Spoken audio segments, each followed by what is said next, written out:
അപ്പം മക്കളെ, ഉണക്കച്ചീനി ഉണക്കക്കപ്പ കൂട്ടി നമ്മുടെ വീട്ടിൽ ഉണക്കി വെച്ചതാണ്. ഇന്ന് ഊണ് കഴിക്കാമെന്ന് വിചാരിച്ചു. ഫ്രിഡ്ജിലിരുന്ന് ഉണക്കക്കപ്പ എടുത്ത് വെള്ളത്തിൽ കുതിർക്കാൻ വെച്ചു. ആ സമയത്ത് നമുക്ക് കാരലും മുള്ളം കാരലും മത്തിയാണ് കൊണ്ടുവന്ന. മത്തി തക്കുടൂന് കൊടുക്കാനാട്ടോ.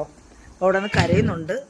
അപ്പോൾ അവന് ഒരു മത്തി ഞാൻ എടുത്ത് കൊടുക്കുന്നു. കാരൽ കൊടുക്കത്തില്ല. മത്തി കൊണ്ട് ഓടുകയാണ്, തട്ടിപ്പറിച്ചുകൊണ്ട്. പിന്നെ ഞാനിതിൻ്റെ വെട്ടുവാണ്. ഇങ്ങനെ ഞാൻ കത്തി കൊണ്ട് വെട്ടുന്നത് എനിക്ക് താല്പര്യം. മുള്ളൻ എൻ്റെ മുരുപ്പ് രണ്ടും കണ്ടിച്ചിട്ട് തലയും കട്ട് ചെയ്ത് വീണ്ടും അവന് ഇട്ട് കൊടുക്കുവാണ്. അവൻ്റെ സ്വസ്ഥത തരത്തില്ല, എന്നാലും അവൻ്റെ അടുത്ത് വേണം. അപ്പോഴും എനിക്കതാ സന്തോഷം. അപ്പം നമ്മുടെ കാരലെല്ലാം നല്ല ഇതേ രീതിയിൽ ഇങ്ങനെ വെട്ടിയെടുത്തു. മത്തി ഫ്രിഡ്ജ് വെച്ചു. എന്നിട്ട് നമ്മൾ നല്ലപോലെ ഉപ്പൊക്കെ ഇട്ട് റാഗിയൊക്കെ തേച്ച് കഴിയും. അപ്പോഴത്തേനും അടുത്ത വീട്ടിൽ നമ്മുടെ ഗീത ചേച്ചിയുടെ വീട്ടിൽ പോയി പിന്നെ പുളി, ഇരുമ്പം പുളിയും വെച്ച് ഇരുമ്പം പുളി ഇട്ടാണ് ഞാനിന്ന് കാരൽ കറി വെക്കുന്നത്. അതെല്ലാം കഴുകി നാലായിട്ട് കീറിയെടുത്തു. അപ്പോഴത്തേനും നമ്മുടെ ഉണക്ക കപ്പ എല്ലാം അടുപ്പിൽ വെച്ചു കഴുകി.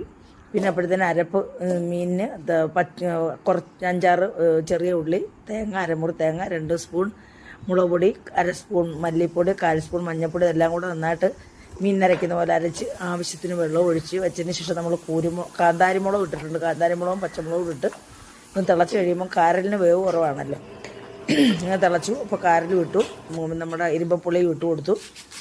അടുപ്പ് വെച്ചതിന് ശേഷം വീട്ടിൽ നിന്ന് നമ്മുടെ ചേമ്പും ചീര മുറിച്ചെടുത്തുകൊണ്ടുവന്നതിൻ്റെ ഇലയും അതിൻ്റെ തണ്ടും വേറെ കട്ട് ചെയ്തു.